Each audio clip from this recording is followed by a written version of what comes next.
Welcome to the Tactical Dent Tech Podcast. You are now part of a small underground movement of dent technicians from all over the world. We are on a mission to change our industry with innovation, intelligence, and skill. But because we don't rely on an insurance company to steer customers our way, we need to do things different. We need to do things smarter. We do that through a network of technicians that we call the Tactical Tech Movement. Now let's get this revolution started. Hey, what's up, everybody? John Hiley here with Angela Hiley with the Tactical Dent Tech Podcast. How y'all doing today? I know it's been a while, hasn't it? Long time no see, sir. Long time no see.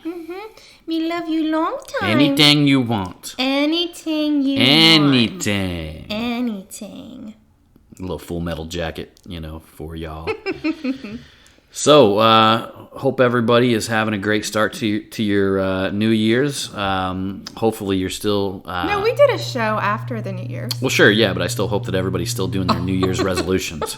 I don't know. The gym has actually still been rocking pretty strong, actually. There are some very interesting people. Definitely some new faces, but how do they know that we're not new faces? I don't know, but I see some of the stuff that these people are doing as these workout things, and I'm thinking I don't think they're supposed to be doing it like that. They look like they're doing more harm to their body than actually pumping it up. Yeah, you definitely don't want to model folks that are new to the gym. I don't know. You know what kills me is when I go to the gym and I see some dude lifting way more weight than what he really should. Yeah. And they're just literally about ready to injure themselves because they're jerking their back so hard, or on a bench, arching their back so high that it's just lost discipline of, actually keeping form. Yeah. And, I've seen people grab the curling bars and they'll swing their whole body just to get up. And I mean, it just boils down to mentally they want to feel like they're actually lifting more than they are. Now there's probably a case to be said about that when it comes to CrossFit and things like that. I want to say they do things a little bit differently. Yeah. It took me a while to figure out CrossFit, them fucking giant weights they were lifting. I was sitting there thinking Jesus Christ, well, these fuckers are strong. Yeah. And then I found out that one of them big ass weights that's 5 inches thick and 24 inches in length. So literally it looks like a 45, pretty much 5 45-pound plates stacked together was only 45 pounds. And then the one, when you actually a 45-pound plate is only 10 pounds. Now, there's reasoning behind that, I think. I was like, oh, man, these motherfuckers just showing off, and trying to make it look like they're lifting more. But I want to say that it has to do with how much dropping and stuff like that they do of the actual weight. So they don't want it to, where one plate is just smashing the ground and it's got other plates that are up higher and further in, Yeah. So it makes sense with what they do with the dropping and the throwing and all that stuff to keep the plates proportional. When they're doing that kind of stuff. Yeah. But that being said, y'all. I'm going to tell everybody what happened to me last week. I don't even remember. Yes, you do. What happened? Remember? Tuesday morning, we woke up. Layla ate a rawhide the day before, and it upset her stomach in the middle of the night. And she ended up shitting everywhere in the garage. I mean, there was diarrhea everywhere, all over the cage, all over the wall, all over the floor, all over the side of the steps. Put down your Chick-fil-A biscuit sandwich now. All over her. And it was so foul, and I'm like, what the fuck? This is what I have to wake up to, and this is what I have to clean up. It took me an hour and a half to clean up the garage. And then I was on the back deck. This was 7 o'clock in the morning. Thankfully, it wasn't too cold outside. And I had a bucket of hot, soapy water giving her a bath out there. Yeah. That was Tuesday. Oh, I thought you were going to talk about when you slip and fell. No, and then Wednesday morning, Jonathan we had a parent-teacher conference at 9 o'clock. So this is 4:30 in the morning. Take Lily outside. She walks down the steps. I'm like, damn, it is really foggy out. What happens to Angie? Takes a step and boom! I go flying in the air. I hit the top step and then I go clunk, clunk, clunk, clunk, clunk, clunk. Down 3 steps. And then I'm rolling around on the sidewalk, crying and screaming. And let me tell you something. It's not as bad now because it's been about a week. It's actually a lot better. But I have a bruise that goes straight up my butt crack. And then the top portion of my butt is like all bruised, isn't it? Yeah. Like, it's bad. It could have been worse because I could have broke my tailbone. I could have hit my back. And if I would have hit my back, I'm just I going would to be have honest with you guys. Since then, she's been a big pain in the ass. I have not. No, You've been a pain in the ass. I have not. You're trying to tell me you haven't been a pain in the ass? My ass has been in pain. Your ass has been in pain. Hard to sit. It does not feel good to wear jeans. The only thing that's comfortable is like sweatpants, but it feels a lot better.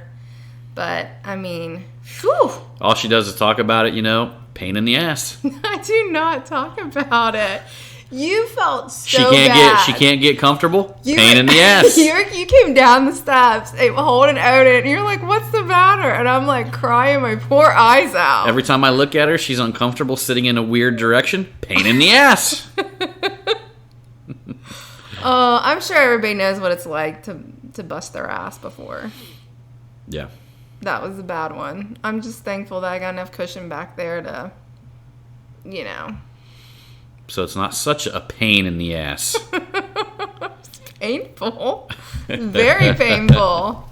Very, very Well, painful. we can definitely say she's been a pain in the ass. Yeah. So last week I had a couple of days that were really bad. But I guess I looked at it. I said, hey, with Layla, we took her to the vet. She was fine. It could have been a lot worse. With me busting my ass, I could have got hurt a lot worse and ended up in the hospital. Mm-hmm. And then when we took Layla up to the vet, remember? She had to take all that anxiety medicine. Yeah. They give her, she's a 90-pound American bulldog. And she's really like a solid muscle. I don't know if some of you guys probably picture a bulldog as being more of like a short, round, kind of like a fat dog.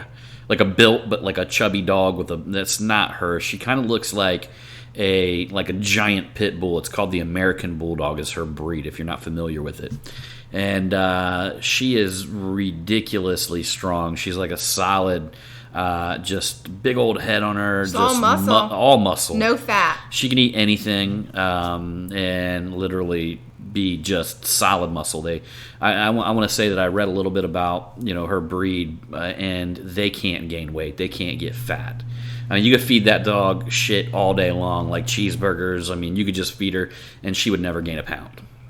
And that being said, though, because she's so strong and they're so bullheaded, that the vet had problems with her before because she won't let anybody fucking touch her ears. Yeah. And they actually had to sedate her, and in the middle of sedation, she stood up. Yeah. Dead in the middle of sedation, and we had to kind of hold her down while they finished her ear cleansing. Yeah. And in all honesty, there were several vet techs that were in there that had been working there for years and had never seen a dog stand up in the middle of sedation.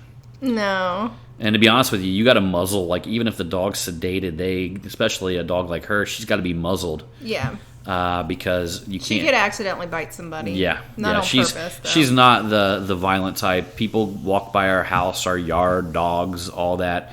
She doesn't.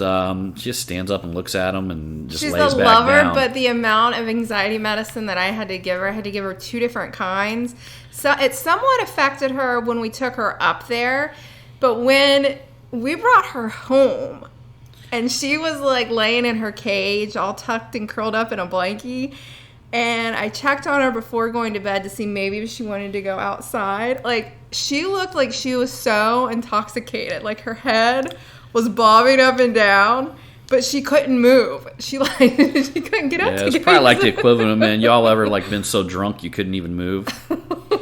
It's probably that same equivalent there. But one of the reasons I started talking about in the show, you guys for the New Year's Eve and stuff like that, everybody making their New Year's resolutions and getting started, in the year and all that kind of stuff. which I don't know if many of you guys have heard me talk on some of the other podcasts.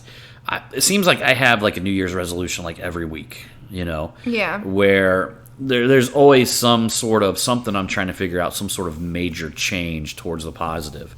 And some of the things that I've actually been figuring out is like some different ways to actually hack into your brain and begin doing some kind of like some rewiring. And I'm going to talk about that a little bit later in the podcast as far as exactly how to take a specific habit that you want to implement or a specific goal and strategy that you want to implement, and how to actually rewire your mind to convince your body to begin creating a habit and actually execute on that goal, right?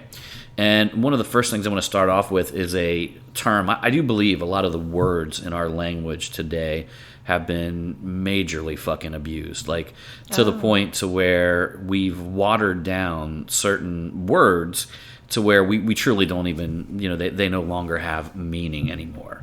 I mean, I could give you an example. I mean, literally, calling somebody racist would be an example of a word that has been majorly watered down in our culture. Yeah. And that's because they use that, people use that term anytime they're uncomfortable or anytime they can think of a reason to use that term, and they've used it so loosely over time that people don't even care anymore. I mean, I want to say that back when I was a kid, if somebody called you racist, you would want to fight them over it.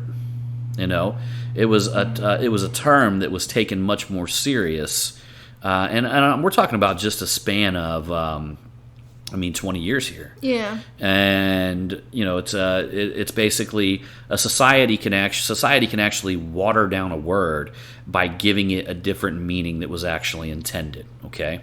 Yeah. So I wanted to use that example because I really wanted something you guys can relate and actually think about to how I'm actually moving forward with this. Because if you go back to, I want to talk a little bit about decisions tonight, and this is to me this is a huge topic because I want to say that a lot of times when we think we're making a decision, we're making more of like a half-assed commitment at best. Because if you actually look at the Latin word of where the meaning of decision came from, the word decision, it was a really fucking powerful word. I mean, back in the day when somebody said that they made a decision, the actual Latin meaning means to cut off. Or cutting off. Mm-hmm. And what that actually meant is that when you made a decision, you were cutting off any other possibility other than the decision you made. Okay? So you were cutting off any other outcome, any other possibility. It was either you were going to get what you decided to achieve, you were going to have what you decided to achieve, or you were going to die trying. So do you feel like when people make a decision nowadays that they don't hold, that depends. Have much value? I mean, there are some that do, but I do believe, if you go back to, the whole New Year's Eve thing and the New Year's, and I mean, we're just in the month of January. Literally, we get the Mobile Tech Expo about a week and a half from now. And so we're at the end of January, and I would almost bet you that most people who actually thought that they were making a decision had already, given up. And one of the things that what folks really don't understand is technically you have to understand what a decision is and what a goal is, because typically when you make a decision, you're going to connect it to some sort of goal. Yeah. All right. So I made a decision to lose weight. Mm-hmm. So my goal is to be X and X so many pounds, right? Yeah. As they go on, they just can't do it. They give up, and ultimately they fail. Mm-hmm. So the reason why they fail is linked between two things, and it's the only motivation factor. And I may have spoke about this a little bit on some of the previous podcasts. Being lazy? No, it's because of actually what they associate pain and pleasure with. Oh. Okay, the only reason that you cannot achieve a goal is because you actually associate more pain with doing the work. If you actually making up excuses. Yeah, and it used to be actually, it's a function in our brain that goes deep into the subconscious, which is, believe it or not, that's like the deepest part of our brain is the most primitive. meaning that it functions more on pictures and emotions and feelings and all this and all these type of stuff in the deepest like subconscious level of our brain. And because of that, when we go towards a goal, if we start associating pain with that goal, our actual natural our system by nature will kick in and try to save us. It looks at that pain like it's a neuro association that says, "Oh, that's bad. Oh no, that's bad." I mean, I'll give you another example. So like a baby, for instance. Yeah. If a baby is crawling on a couch and gets to the end of the couch, the baby has no neuro association yet that if the baby keeps on going, it's going to fall off. He's going to fall. Poor baby's going to fall off the couch, right? Yeah. So baby keeps on going. Poor baby falls off the couch. The baby might not even associate the pain of falling off the couch with the actual falling off the couch. They may associate it with couches are bad. Couches hurt me, right? That damn couch. What it is? It's a false neuro association. Yeah. You know what I mean? But think about it. How many things in our life do we? That couch is so mean. Yep. How many things in our life do we have false neuro associations? Okay, well, I'm going to start eating healthy. You begin creating this false neuro association that, oh, that's painful. Oh, that's horrible. When you're not, what you actually should be doing is associating the pain of being unhealthy or the pain of being fat or the pain of living in that same existence. Yeah. What we do is we begin to have our neuro associations that are with like the feeling of now, opposed to actually structuring them towards a long-term goal.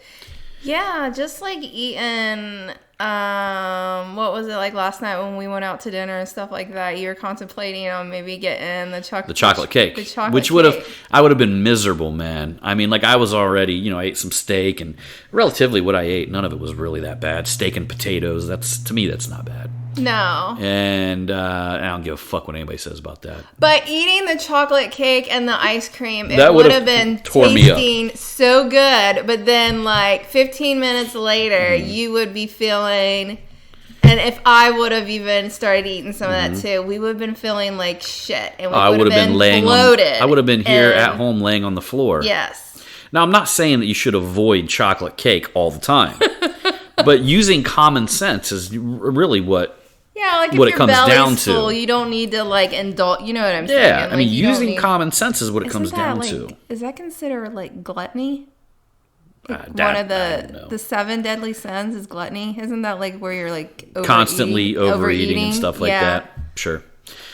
So I mean, what I want you guys to think about is.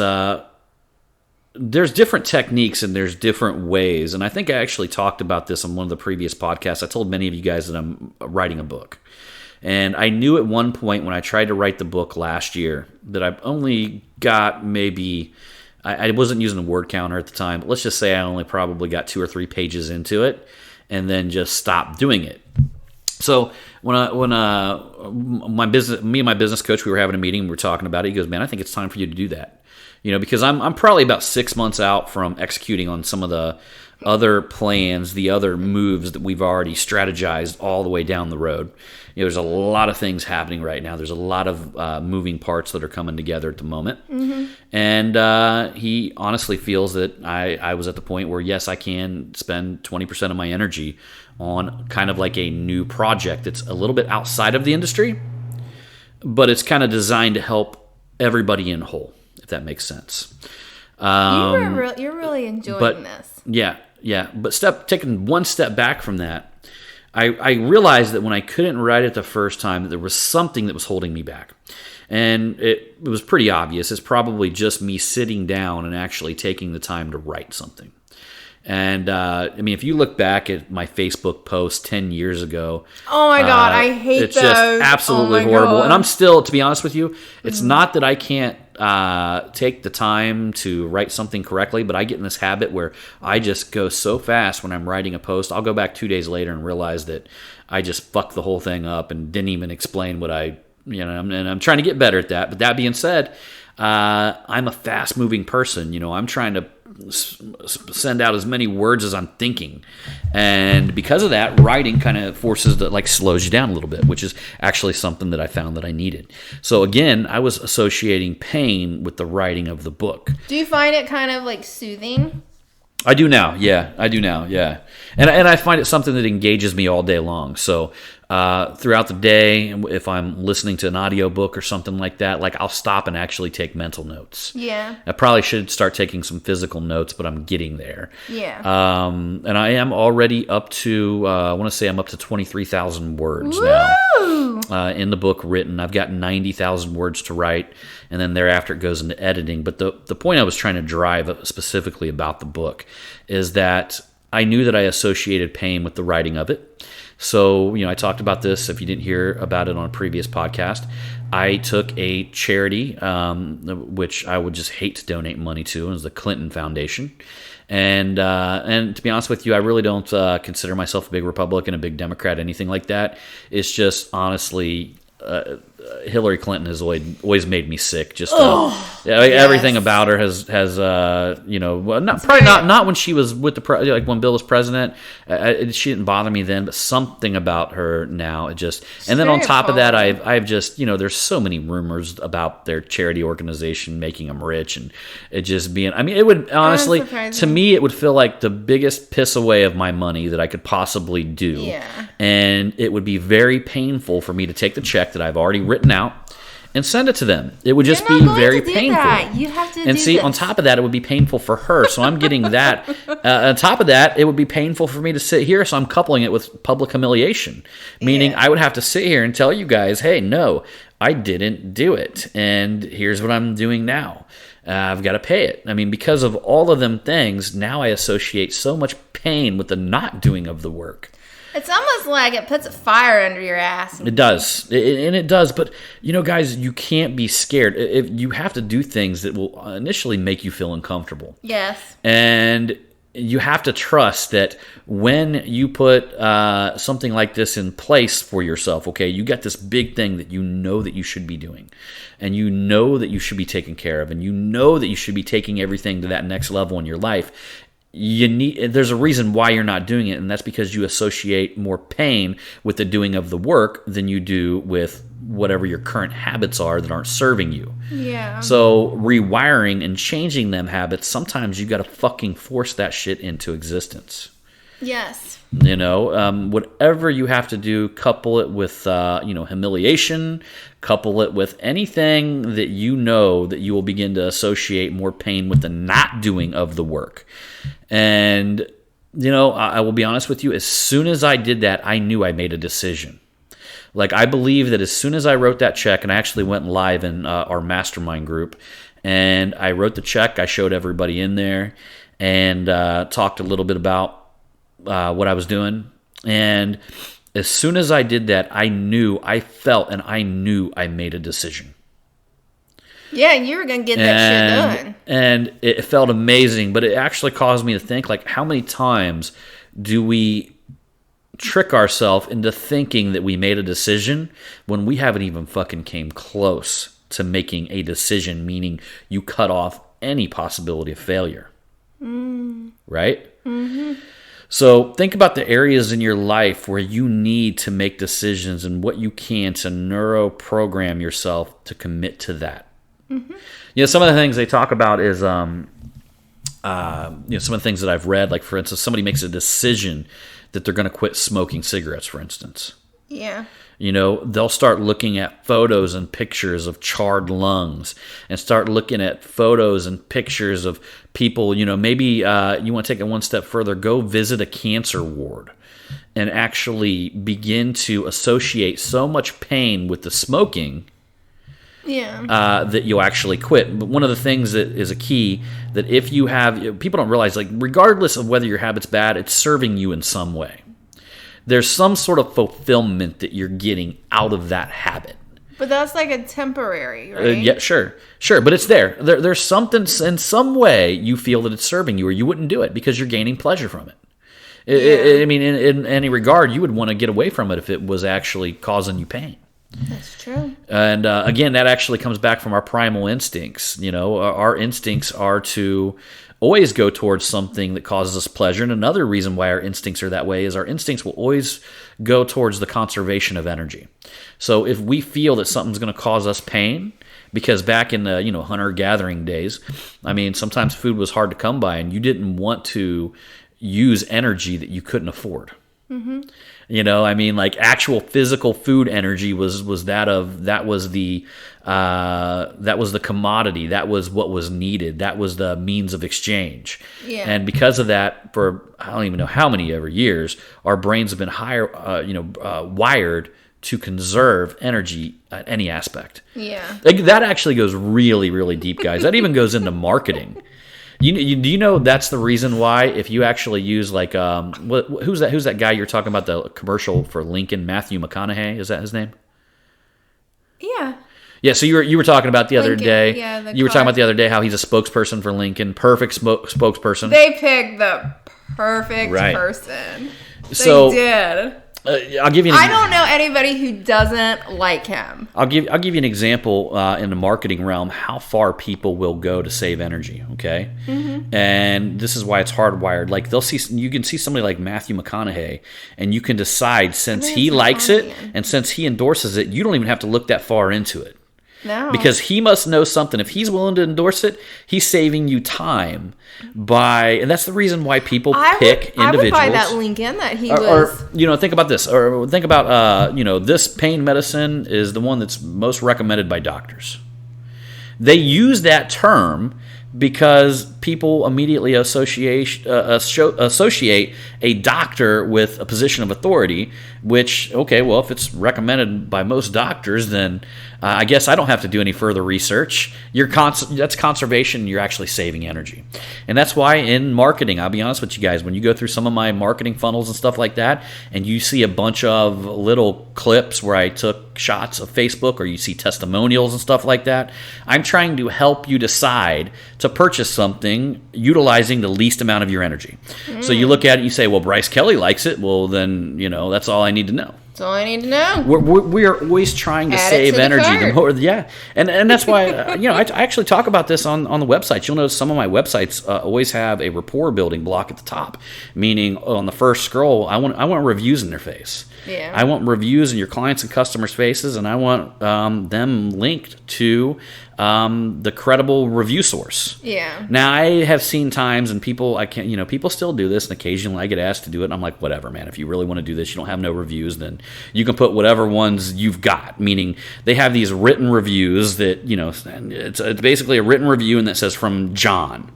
And to be honest with you, people see through that shit. You have to have it now. It's got to be tied and linked to some sort of credible source. Because then they think it's fake. But yeah, you just think it's fake. You think if this guy's got to write a bunch of fake reviews, why can't he show me a Google review or something? Fuck that, I'm going to go find somebody else. Yeah, fuck that, I'm going to go find somebody else. And that's the thing people don't get about you have to. We're at a day now where them reviews, they've got to be credible. They got to be from the better. If you can get it from a better source, the better for you. If you can find somebody in your community that can has a big name, in your community, and you can get them to write a review for you, good for you. You put that bitch right up front, and because that will actually save people a lot of energy. You say, hey, well, Jack Smith uses them. I definitely want to use them. Mm-hmm. Take that review, screenshot it, and put it everywhere. If they shared something on Facebook, if they wrote a Facebook review, if they wrote a Google review, screenshot that thing and put it under every aspect of the page. Put it under where the quote's at, and utilize that to its fullest extent. But to go full circle with that, when we go back to making a decision and creating habits, you still have to fight that temptation, because if you actually feel, deep down, you actually feel it's painful to do so, you're going to be fighting nature as well. Meaning that you're naturally going to try to conserve energy, so you don't want to do things that suck energy from you. Anything that's painful is going to suck energy away from you. Yeah. Anything that's pleasurable is going to give you energy. Yeah. So you have to begin to reassociate the not doing of it with something much more painful to actually trick your brain, to trick your mind to reassociate, do neuro reassociation.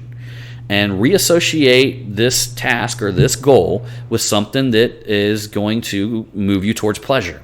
Yeah. Because even then, that's when your body kicks in, your mind kicks in, and it'll move you in that direction just to save you energy alone. Yeah. And I want to tell you that we literally what's the old joke I was telling you earlier? How long does it take a therapist to change a light bulb? Didn't you say 10 or something like that? Yeah, it takes a therapist 10 years, but the light bulb has got to want to be changed. That's true. and no joke, like I know people that have massive help from therapists and stuff like that. But don't be fooled by society telling you that change actually takes a long time. I mean, think about it. Anytime you've had a massive change in your life, that decision was made in one moment. Yeah. The time was just leading up to that one decision. Yeah. So, you guys have been following me for a while now. You've got to be self-aware to the point to understand that you know what you need to do. Cut the time by doing neuro reassociation. Cut the time of leading up to that decision. Wait a minute. Is this like also something to where when you came home and it was something that you were listening from like Tony Robbins about how you looked at me as a kangaroo? No. No. No, you guys don't even get that. But that is something, yeah, Tony Robbins does talk about NLP a lot, which is, neuro-linguistic programming. Oh. Yeah. But you associate me now with as a kangaroo. When she gets mad.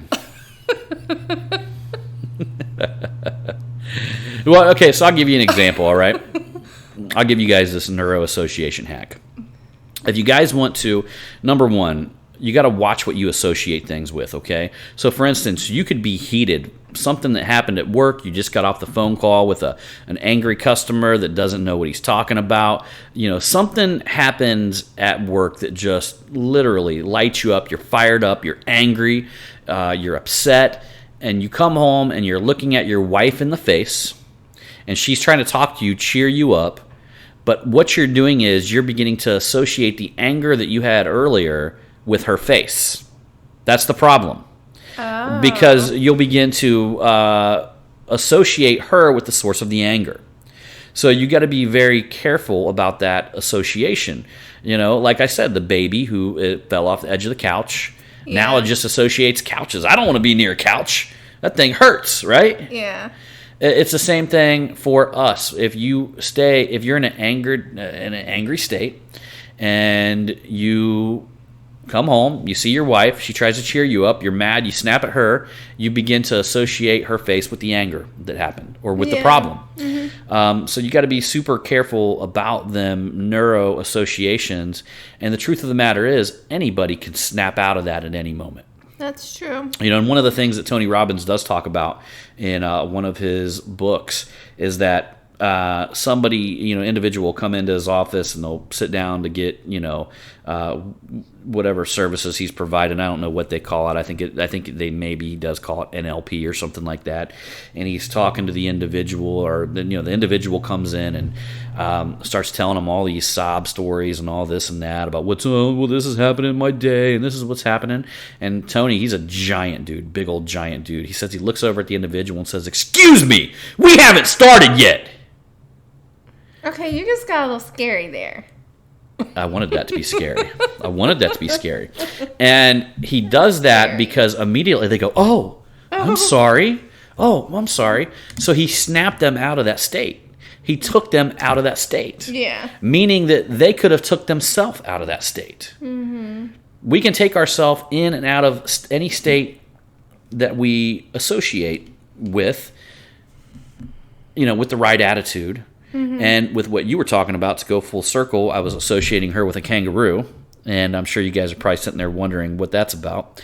I always tell her to hop over here and give me a smooch. And so an angry kangaroo. So all right, so here's the deal. You got something you're angry about. and it's stuck in your mind all day long. And this anger just keeps building up and fueling and building up. And that's because you are replaying the thing over and over and over in your mind. You're letting it fester inside. Right. So you're literally visualizing it. You're thinking about it. You're internalizing it. You're beginning to feel these feelings. So take a step back and actually, whatever situation that is causing that anger, and whatever situation that is causing that frustration, turn it into a funny cartoon. Like, in your mind, begin imagining the person as like this goofy cartoon character. Back it up. Play it. Make them sound stupid. Turn your wife into a kangaroo. Whatever it takes to a wiener. Whatever it takes. Turn them. Put a big cock on their head. Wiener. If somebody, let's just say it's a wiener. Yeah, let's just say a customer got under your skin or something like that, or somebody got under your skin one day. Vision them with a big giant dick flopping on their head, and just envision them yelling at you, and the dick is like coming down and smacking them in their face. And begin envisioning that over and over and over again. That's the equivalent of taking a record and scratching it, causing it to where it will play differently in your mind, and it will cause you to associate the original pain with something that's like funny or something that's a wiener, much different. A wiener. Yeah.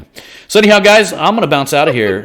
We went long enough on this podcast, and we'll talk a little bit more about some of this type of stuff next week, and you can obviously see what's on her mind, so I better run on out of here, y'all. We're going to see you on the next one.